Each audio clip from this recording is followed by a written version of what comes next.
O boletim foi divulgado pela Fundação Oswaldo Cruz. No total, 23 capitais brasileiras foram incluídas no grupo de cidades com aumento de casos de síndrome respiratória aguda grave. São Luís está nesse grupo.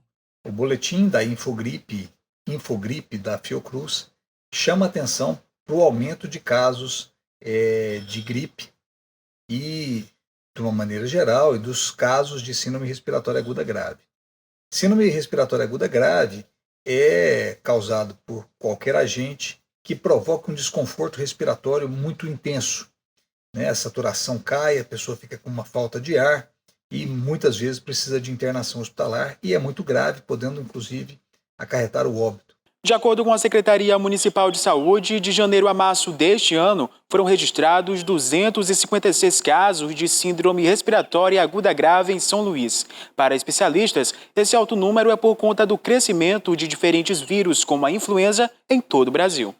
Entre as doenças que causam síndrome respiratória aguda grave, encontram-se Covid, gripe, vírus sincicial respiratório, vírus para influenza, então uma série de vírus que são causadores da síndrome respiratória aguda grave.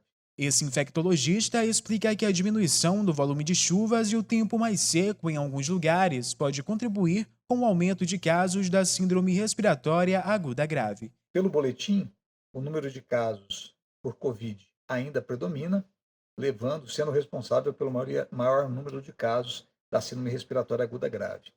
Vem seguido de perto por influenza, principalmente influenza A, causando também uma importância grande no número de casos e também sendo responsável pela tendência de aumento de casos a partir de agora, quando a gente começa a diminuir a época da chuva e entra na parte mais seca, o número de casos de síndrome respiratória causada pela influenza aumenta.